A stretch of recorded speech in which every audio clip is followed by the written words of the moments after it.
अस्सलाम वालेकुम व्यूअर्स, मैं हूं समीना पाशा। उम्मीद है आप लोग खैरियत से होंगे। व्यूअर्स, 3-4 अहम खबरें हैं इस वीलॉग में आपके साथ शेयर करेंगे और ये खबरें आपसे भी जुड़ी हुई हैं कुछ, और क्योंकि आपके लिए बड़ी मुश्किलात का मजीद टाइम आने वाला है। वैसे तो आप आदत ही हो जानी चाहिए वाली सिचुएशन है। खैर, पेट्रोल जो है मजीद महंगा होने जा रहा है। अब कितना महंगा होगा, कितने का मिलेगा आपको 1 लीटर पेट्रोल, ये आपको बताएंगे। आर्मी चीफ ने कल बड़ी अहम बातें की और उन्होंने बड़ी सख्त बातें की। किसके लिए वो बातें थी, क्या पैगाम था, उस पर बात होगी। और फिर आपको बताएंगे कि कुछ जो हमारे सहाफ़ी हैं वो कितनी मुनाफिकाना पॉलिसी रखते हैं और किस किस्म की उनकी आजकल की सहाफत है, उसका लेवल आपको थोड़ा सा दिखाएंगे। तो आज काफी कुछ है वीलॉग में। आपसे रिक्वेस्ट है, अगर चैनल को अभी तक सब्सक्राइब नहीं किया तो सब्सक्राइब कर दें, वीडियो को लाइक और शेयर भी किया करें। तो आ जाते हैं जी, सबसे पहले आर्मी चीफ की बात कर लेते हैं। Army chief general Asim Munir साहब खैबर पख्तूनख्वा गए और वहां पर उन्होंने एक खास जो जरगा था उसमें शिरकत की, अमायदीन से मुलाकात की और काफी बड़ी तादाद में यहाँ पर जो कबायली अमायदीन थे वो मौजूद थे। बेसिकली जो ये हालिया दहशतगर्दी के वाकयात हैं उसके तनाजुर में ये जरगा था और उसी के तनाजुर में खास तौर पर आर्मी चीफ ने वहां पर शिरकत की।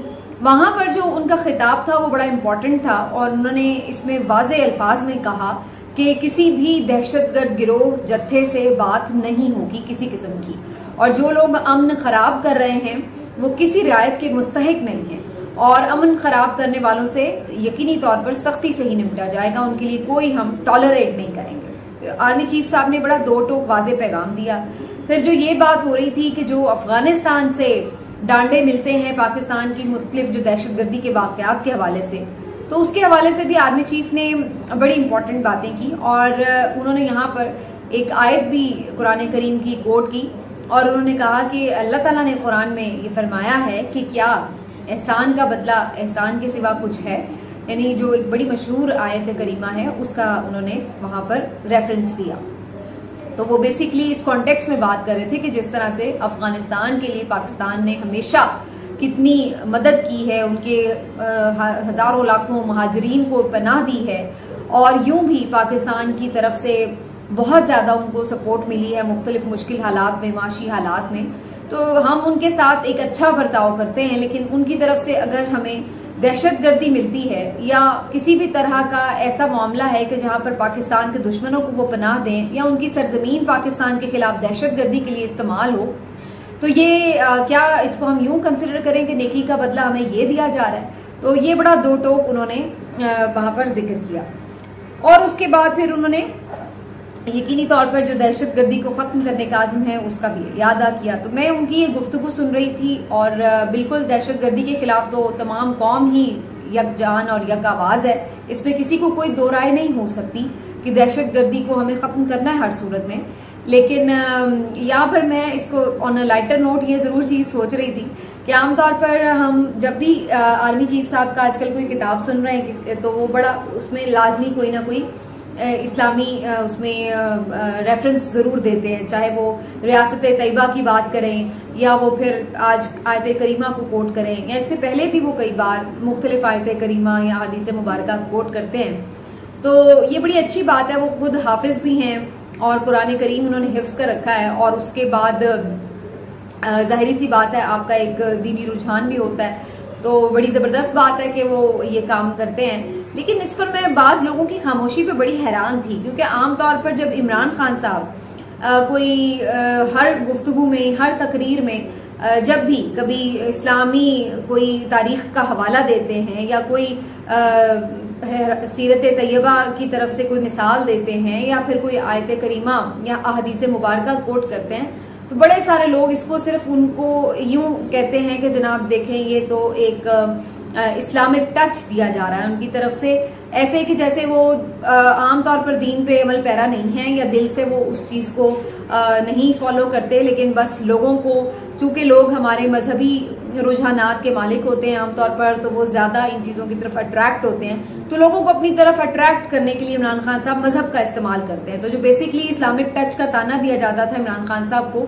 उसकी बुनियादी वजह ये थी कि ये इल्जाम लगाया जाता था कि वो इस्लाम को महज अपने वोटर सपोर्टर को अट्रैक्ट करने के लिए इस्तेमाल करते हैं, तो जानबूझ के वो इस तरह की गुफ्तगू करते हैं जिसमें कुछ ना कुछ इस्लामी हवाला हो।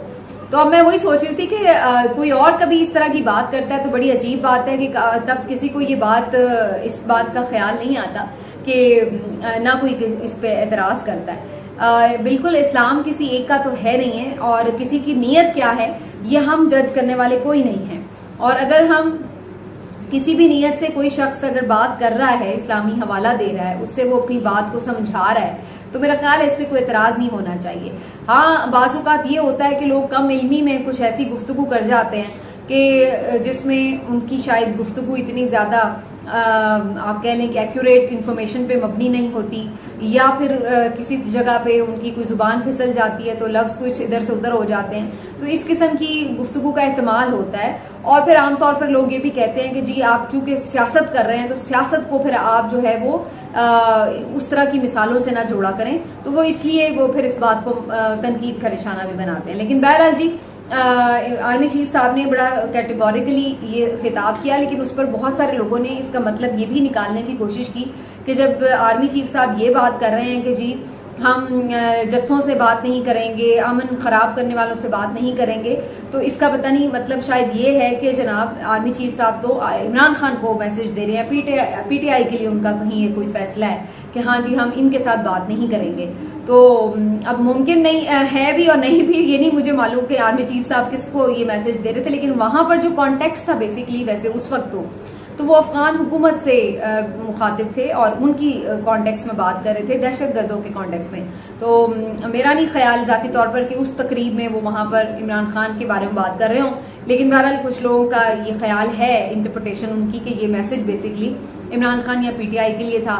भाई उन्हें मैसेज देने की क्या जरूरत है, वो तो जो उनके साथ हो रहा है पीटीआई के साथ वो तो हम देख ही रहे हैं। तो बहरहाल आगे बढ़ते हैं। एक जाने तो ये बात हो रही थी इस इंटरप्रिटेशन की कि जी पीटीआई से शायद अब कभी कोई बात ना करे, लेकिन दूसरी जाने बिलावल भुट्टो जरदारी ने on the floor of the house बड़ी इंपॉर्टेंट बातें की हैं। एक तो सबसे पहले उन्होंने इस बात को मान लिया, इस बात का इतराफ कर लिया कि इस हुकूमत में बहुत सी लिमिट्स क्रॉस हुई हैं, बड़ी हदें क्रॉस हुई हैं, और ऐसी हदें क्रॉस हुई हैं जिसके बारे में सोचा भी नहीं जा सकता।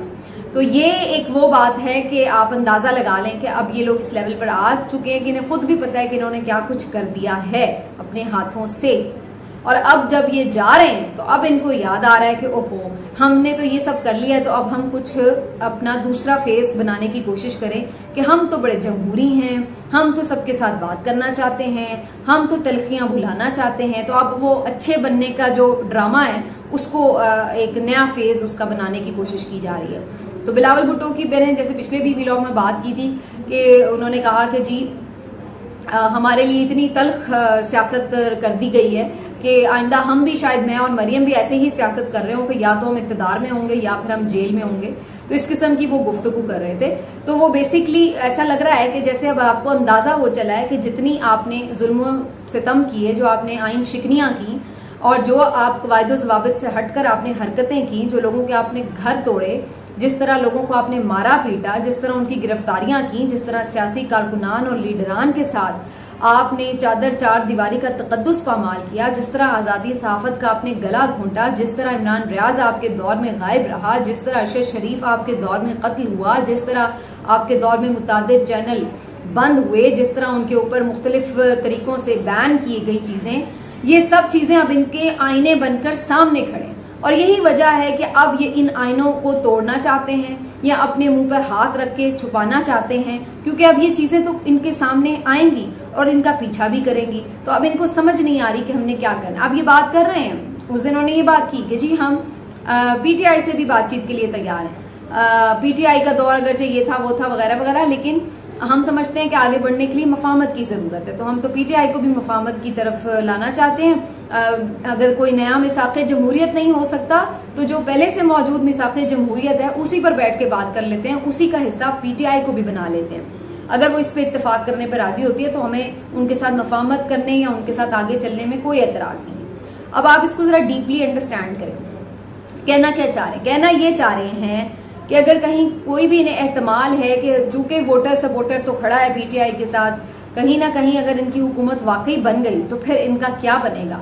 तो अब ये वही फॉर्मूला जो इन्होंने नवाज शरीफ के साथ, पीएमएलएन के साथ अपनाया कि पहले तो एक दूसरे से हमेशा, आपको पता ना, सालों साल लड़े भी, या एक दूसरे के खिलाफ केसेस भी बनाए, जेलों में भी डाला, एक दूसरे को गालियां भी दी, सब कुछ किया, हर लेवल तक गए लोग। और उसके बाद फिर जहां पे अपने मफाद इकट्ठे नजर आए तो वहां पे इकट्ठे होकर बैठ गए। तो अब ये कोशिश करना चाहते हैं कि पीटीआई को भी इसी धारे में ले आए और उनको भी यही कहें कि भाई जो आप हैं वो भी अब हमारे साथ मिल जाएं, पुरानी तलखियां भुला दें। क्यों? क्योंकि अब इन्हें इस बात का अंदेशा हो चला है कि जी अब अगर पीटीआई की हुकूमत दोबारा बन गई तो फिर हमारा क्या बनेगा। तो अब उस चीज को किसी भी तरह इंश्योर कर रहे हैं कि हमारे लिए इतना टफ टाइम ना बन जाए। जो हमने एग्जाम्पल्स इस हुकूमत में 1.5 साल की हुकूमत में सेट कर दी हैं, मिसालें, हमने तो कोई चीज छोड़ी ही नहीं ना। मुखालिफिन के घरों के दरवाजे तक तोड़ दिए, बेडरूम्स में हम घुस गए, तो अब हमने कहाँ लिमिट कोई छोड़ी है। तो अब उनको ये ख्याल आ रहा है जाते हुए कि अब क्यों ना इनसे फिर दोस्ती की तरफ हाथ बढ़ा लिया जाए, ताकि कल कला को अगर किसी ना किसी तरह वो हुकूमत बनाने में कामयाब हो गए तो फिर हमारे लिए भी कोई बचत का रास्ता रहे। हम पहले ही कुछ लिखा कर लें कि जनाब आइंदा ऐसे नहीं करना और अच्छे बच्चे बन जाने। तो ऐसे नहीं होता, लोग इतने बेवकूफ नहीं हैं। और चीजें जो किसी की आप लोगों ने जातियात तक की हो तो माफ की जा सकती हैं, लेकिन जहां पर आइन और कानून की हुक्मरानी की बातें हैं, जहां पर इंसानी हुकूक की पामाली की बातें, वहां पर कैसे आपको कौम भुला सकती है। और कौम मुनाफिकत आप लोगों की देख चुकी है। आप लोगों का जो दो रुख का रवैया है वो सारा कौम के सामने आ चुका है। तो अब बड़ा मुश्किल है कि इस चीज को भुला के आगे बढ़ा जाए। और मेरा नहीं ख्याल है कि पीटीआई इस चीज के लिए किसी भी तरह, कम से कम जो इमरान खान की पीटीआई है वो तो किसी तौर भी इस चीज के लिए नहीं मानेंगे। और वो जिस भी हालत में है वो वहां रहना प्रेफर करेंगे, बजाय इसके कि इन लोगों के साथ वो हाथ मिलाएं। और अब वैसे भी वो वक्त गुजर चुका है। जब वो बाहर थे, जब वो कह रहे थे कि बातचीत करें, अगर कोई सीरियस नोट पे उनसे बात की जाती तो मुख्तलिफ बात होती। लेकिन अब जिस सिचुएशन पर बात चली गई, अब उसके बाद उन्होंने उसके लिए क्या वो चाहेंगे कि भाई अब इससे आगे क्या है। सब कुछ तो आपने छीन लिया, हर हद आपने पार कर ली। लेकिन अब ये बेसिकली वही चीज है जिसकी तरफ मैंने आपको पहले इशारा किया। अब आ जाते हैं जी, हद की बात हमने की तो महंगाई की भी हर हद इस हुकूमत ने पार की। और अब हमने देखा है कि जी लास्टली आपने देखा 20 रुपए पेट्रोल की कीमत में इजाफा किया गया था। अगरचे दुनिया न्यूज की खबर है कि 10 रुपए इजाफे की तजवीज थी। ओगरा की तरफ से ये कहा गया था कि या तो बरकरार रखें कीमत या फिर 10 रुपए इजाफा, लेकिन इस हुकूमत ने 20 रुपए इजाफा किया और 272 के करीब पेट्रोल की कीमत गई। और आपको मैं ये भी बताती चलूं कि 104 रुपए इस वक्त जो आप पेट्रोल की कीमत पर लीटर दे रहे हैं, उसमें 104 रुपए जो है वो हुकूमत सिर्फ टैक्स के ले रही है। जो ओरिजिनल प्राइस है उससे 104 रुपए सिर्फ टैक्स की मद में आप दे रहे हैं इस हुकूमत को। और इस वक्त जो पाकिस्तान को मिल रहा है ऑयल, बाहर से जो तेल आ रहा है वो $85 फी बैरल का मिल रहा है। कहाँ वो इमरान खान के दौर में 110 120 तक गया था, अभी ये 85 पर है। और आपको ये इतना महंगा पेट्रोल मिल रहा है जिसके ऊपर 104 रुपए टैक्स भी लिया जा रहा है। और अब ताजा खबर ये आई है कि 16 तारीख से इसमें मजीद इजाफा किया जा रहा है और अब की बार जो इजाफा है वो शायद 22 रुपए तक कर दिया जाएगा। एक्सप्रेस ट्रिब्यून की ये रिपोर्ट है और उसके मुताबिक 22 रुपए इजाफे से जो आपकी मौजूदा पेट्रोल की कीमत है वो 300 के लगभग हो जाएगी। तो 300 रुपए का पेट्रोल डलवाने के लिए अब आप तैयार हो जाएं। तो ये इस हुकूमत ने किया है, जाते जाते भी ये आपका गला दबोचने की पूरी तैयारी में है। और यही वो बुनियादी चीज है कि जो इनको अब जिसकी वजह से ये चाहते हैं कि इलेक्शन भी लेट हो जाए, क्योंकि इन्हें पता है जो करतूत ये इन्होंने किए हैं उसके बाद इलेक्शन जीतना कम से कम अवाम के वोटों से तो इन लोगों के बस की बात नहीं है। और अब जरा बात हो जाए कि कुछ हमारे सहाफी भी मुनाफिकत में अपनी मिसाल आप हैं और कुछ ऐसी भी चीजें हैं कि चलिए आपकी तनकीद या पसंद नापसंद हो सकती है जाती किसी भी लीडर के हवाले से या पॉलिटिकल पार्टी के हवाले से, लेकिन बाज़ औक़ात आप कुछ ऐसी हरकतें करते हैं कि आप अजीब इलॉजिकल भी लग रहे होते हैं। अब सलीम साफी साहब ने एक ट्वीट किया, एक कोई वीडियो किसी ने लगाई हुई थी ट्विटर पे कि जिस तरीके से घरों पर छापे मारे जा रहे हैं, तोड़ फोड़ की जा रही है, उस तरह की कोई वीडियो। अभी रिसेंटली मेरे ख्याल ताहिर सादिक साहब के बेटी के घर भी छापा मारा गया है और उनका भी इसी तरह से घर में तोड़फोड़ हुई। और उसके बाद बाबर अवान साहब की जो बेटी है उनकी भी साहबजादी के घर पर छापा मारा गया। छापा क्या मतलब, पुलिस आती है और तोड़फोड़ करके चली जाती है, वरना उनकी बेटी तो किसी चीज में मतलूब नहीं है। तो अब इस चीज की वीडियो के ऊपर सलीम साफी साहब को ट्वीट कर रहे हैं कि जनाब देखें, जहां पुलिस का इसमें बहुत सारे लोग जिम्मेदारी डाल रहे हैं तो वहीं ये पीटीआई के अपने लोगों की भी जिम्मेदारी है। भाई वो चूंकि छुपते फिर रहे हैं घरों पर मौजूद नहीं है, तो फिर इसलिए उनके चादर और चारदीवारी के तकद्दुस पामाल हो रहे हैं, इसलिए उनके घरों में घुसना पड़ रहा है। अगर वो खुद ही जाके गिरफ्तारी दे दें तो ये नौबत ना आए। मतलब इससे ज्यादा आप बेहिस और इलॉजिकल बेतुका ट्वीट नहीं इस पर देख सकते थे जो उन्होंने किया हुआ था। यानी आप ये कह रहे हैं कि अगर कोई आपको कत्ल कर रहा है तो आप इधर उधर क्यों अपनी गर्दन कर रहे हैं? आपका काम है कि आप चुप करके अपनी गर्दन पेश कर दें और कत्ल हो जाएं। क्या जरूरत है आपको हाथ पांव मारने की? यानी एक तो इलीगली कोई नॉमिनेट है, किसी मुकदमे में नहीं है, कुछ भी किसी पे कोई इल्जाम है या नहीं है, बस कहीं दूर पार से भी पीटीआई का कोई ताल्लुक है तो बस बिला वजह उसके घर में घुसा जा रहा है। कोई ना अरेस्ट वारंट किसी के पास होते हैं, ना कोई तरीकाकार होता है। और फिर उसके बाद ना सिर्फ घुसा जाता है, और उसके बाद चलिए अगर आप देखने आ ही गए कि किसी कोई मतलूब शख्स उस घर में है या नहीं, तो कम से कम आप देख के तसल्ली करके दफा हो जाएं। तोड़ फोड़ करने का क्या मकसद होता है, ये समझ नहीं आ रही कि हर घर में जहां जाते हैं वहां पे तोड़ फोड़ कर देते हैं। एलसीडियां टूटी हुई हैं, सेंटर टेबलें, शीशे की मेजें टूटी हुई हैं, वॉशरूम्स टूटे हुए हैं, कबर्ड्स खुली हुई हैं, टूटी हुई हैं। मतलब जो जो चीज टूट सकती है वो टूटी हुई पड़ी होती है। कुछ जगहों पे तो मैंने देखा कि सोफों को चीरा लगा लगा के फाड़ दिया गया, इस तरीके की हरकतें की जा रही है। तो ये सब क्या है और इन चीजों को जस्टिफाई कैसे किया जा रहा है कि क्योंकि जी वो खुद गिरफ्तारी नहीं दे रहे। मतलब आप अंदाजा लगाएं कि इस बात के ऊपर बंदा सर पकड़ ले, क्या कर ले, ये इनके हाल है। और कुछ दिन पहले मौसूफ की मैं वीडियो देख रही थी कि वो बुग़्ज़ इमरान में क्या हरकतें कर रहे थे कि घड़ी वो खाना काबा वाली चूम चूम के आंखों को लगा रहे हैं।